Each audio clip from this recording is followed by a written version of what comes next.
Halo semuanya, balik lagi dengan kami di Sabas, diskusi santuy soal besar. Perkenalkan, nama saya Valerina Rima Putri Kuncoro yang akan memandu di Sabas hari ini.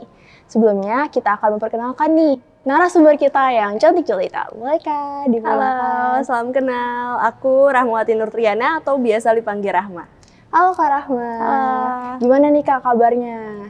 Hari ini? Iya, hari ini. Excited banget. Wah, excited banget ya. Oke, nah kalau Kak boleh tahu kesibukan Kakak kira-kira ini apa nih Kak? Oke, jadi saat ini aku masih menjadi mahasiswa. Mahasiswa tepatnya itu program studi sosiologi di Universitas Negeri Jakarta semester 6. Jadi kesibukannya sekarang ini lagi kuliah ya. Aku lagi di semester akhir, jadi lagi magang dan skripsian juga. Terima kasih banyak nih Kak udah berkenan untuk hadir jadi narasumber di Sabas kali ini. Nah, kita langsung masuk aja nih Kak. Yang aku dengar Kakak itu sangat aktif nih ya Kak. Nah boleh nih Kak diceritakan mungkin organisasi apa aja sih Kak yang pernah Kakak ikuti gitu. Selama aku sekolah sampai kuliah ya? Iya benar, dari awal Kakak kecil mungkin. Oke. Aku pernah ikut beberapa, karena basically aku extrovert ya, jadi suka ikut apa aja gitu kan, tertarik sama banyak hal. Beberapa di antara itu pramuka, OSIS, terus beberapa ekstrakurikuler juga selama sekolah kayak paduan suara.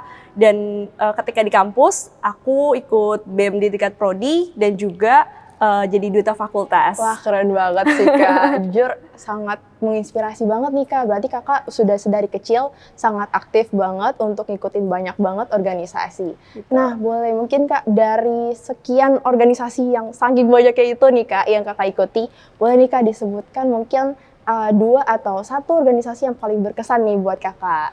Oke, jadi tadi aku udah cerita ya banyak banget ya organisasi yang udah pernah aku ikutin. Menurut aku semua organisasi itu punya benefitnya masing-masing ya. Iya. Mungkin di sini konteksnya menurut aku adalah yang berjasa kali ya. Aku merasa gitu. Kayaknya bener-bener dampaknya tuh berasa banget di aku itu adalah salah satunya pramuka. Wah, pramuka. Sama sekarang ini yang aku ngerasa progresnya itu sangat meningkat tuh di duta fakultas. Duta fakultas. Boleh nih Kak sedikit di-spill dikit-dikit kalau misalkan duta fakultas dulu nih mungkin Kak. Boleh ceritakan pengalaman Kakak atau mungkin Kakak pernah menjabat di posisi apa gitu. Boleh Kak diceritakan. Oke. Jadi duta fakultas itu kayak sebuah apa ya, kita membranding fakultas di tepatnya di Unifaku ya, Fakultas Ilmu Sosial, membangun citra positif dari fakultas itu sendiri. Itu juga kayak sebagai role model lah ya ibaratnya, role model bagi mahasiswa di fakultas. Terus juga kebetulan aku dapat juara 2, ya itu kayak semacam pageant juga sih ya, secara nggak langsung. Juara 2 dan aku sebagai wakil di dalam struktur organisasinya gitu. Wah sebelumnya ini keren banget sih bisa menduduki jabatan posisi-posisinya setidaknya menjadi badan harian yang setidaknya di posisi penting di BPH gitu. Betul. Ya Kak. Keren banget. Nah kalau tadi duta udah nih Kak. Nah yang paling menarik lagi nih Kak, apalagi soal pramuka nih. Boleh nih Kak diceritain mungkin dari kecil Kakak ikut ekstrakurikulernya dulu Kak. Boleh diceritain dulu Kak mungkin? Oke, ini menarik ya sebenarnya. Jadi aku tuh sebenarnya ikut pramuka udah dari SD.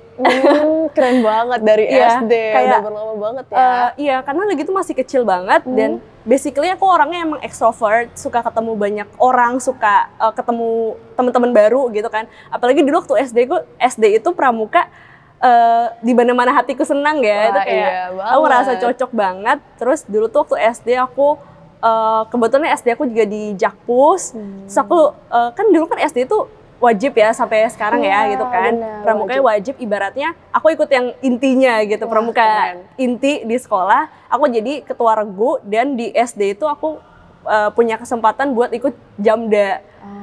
Nah, iya dari situlah aku tertarik gitu kan. Dan pas SMP aku sebenarnya pengen lanjut, tapi ternyata di SMP aku itu nggak terlalu aktif. Kebetulan aku pindah wilayah SMP-nya. Terus pas aku SMK kebetulan ada pramuka tapi belum seaktif sekarang gitu. Jadi aku dan beberapa teman-teman aku yang willing gitu, yang mau untuk kembaliin aktifin lagi nih pramukanya gitu. Keren banget gak sih guys? Jadi kakaknya ini menjadi pembangkit atau pendiri ulang gitu ya Kak, yang membangkitkan kembali pramuka di SMK-nya. Hiperbola gitu. Kayaknya ya. Jadi sekiranya sekarang nih SMK yang dulu Kakak tempatnya adalah salah satu pionir pramukanya adalah Kak Rahma nih. Waduh. Keren banget. Tepuk tangan dulu mungkin ya. Thank you. Oke, jadi setelah kakak, berarti kan tadi udah masalah ekskulnya nih kak. Awal-awal dari SD, terus masuk ke tingkat SMP ternyata kurang aktif di sekolahnya. Akhirnya masuk lagi ke SMK, dan akhirnya malah jadi mendirikan kembali atau membangun kembali Pramuka menjadi aktif. Nah, karena sudah masuk ekskulnya, pasti masuk dong kak. Mulai jadi penegak, pasti masuk ke organisasinya Betul. nih. Nah, mungkin bisa ceritakan juga nih kak, kakak kira-kira di SMK ikut organisasi kepramukaan seperti apa sih kak? Oke.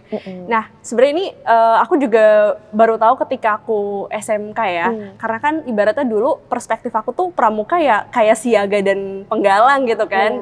Ada apa yang harus diselesaikan, ada misalkan belajar banyak gitu ya. Ternyata surprisingly di penegak tuh justru lebih fleksibel ya. Kita bisa belajar apa aja gitu kan. Dan menurut aku itu sangat-sangat cocok dengan kalau zaman sekarang tuh Gen Z ya. Gen Z. Sangat-sangat cocok dengan anak Gen Z yang ya kita belajar bareng-bareng gitu. Kayak pramuka penegak itu nggak sekaku itu loh gitu. Kayak ya kita bener-bener menyesuaikan gitu dengan anak-anak muda gitu kan. Dan kebetulan karena lagi itu juga masih masa ibaratnya merintis kali ya, merintis untuk membangun kembali pramukanya. Aku dipercaya untuk menjadi pradananya lagi gitu. Keren banget.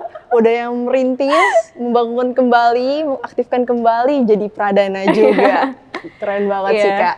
Nah terus mungkin selain di organisasi di sekolah, di luar mungkin kak? Untuk sekarang atau? Iya boleh, atau mungkin yang pernah juga. Oh gitu. Kalau sekolah, aku selain pramuka, aku ikut OSIS juga. Dan itu juga sih, mungkin di OSIS kita belajar leadership. Tapi sebetulnya aku dapat skill leadership itu pertama kali di pramuka. Karena pramuka lagi kan? Dari SD aku udah jadi ketua regu gitu kan. Itu skill leadershipnya udah terbangun di situ ya. Jadi kayak secara tidak langsung, ya sekarang menyadari itu sih gitu. Apalagi kayak sekarang juga mungkin kalau bisa kita ngomongin organisasi apa sih yang aku ikutin sekarang, jujur sebenarnya udah nggak ada karena aku udah di akhir. Tapi terakhir kemarin adalah aku di Duta dan aku juga sampai kuliah aku ikut BMD tingkat prodi, dan skill-skill organisasi itu aku dapet ya salah satunya dari pramuka juga gitu kan. Karena selama keaktifan aku waktu sekolah di SMK gitu ya, khususnya waktu pramuka aku explore banyak, misalkan kayak teman-teman sekarang gitu kan banyak ikut kegiatan, bikin kegiatan gitu. Itu kan salah satu cara pramuka itu sebagai wadah untuk kita explore banyak, kita bisa menuangkan kreativitas kita berkarya gitu di situ. Oke, gitu. Jadi dari yang aku simpulkan berarti pramuka itu all in one ya. Ya betul banget. Nah, jadi mungkin bisa disebut, berarti kan tadi udah disebutin nih kak, semua benefit kira-kira yang berimpact banget buat sampai akhirnya jadi kakak yang sekarang nih. Oke, itu dari pramuka. Nah, mungkin sekarang kan ada isu-isu yaitu pramuka udah mulai non-aktif nih kak. Jadi maksudnya dalam tanda arti pramuka di sekolah itu udah mulai nggak diwajibkan. Jadi untuk siswa-siswa yang ingin ikut aja gitu.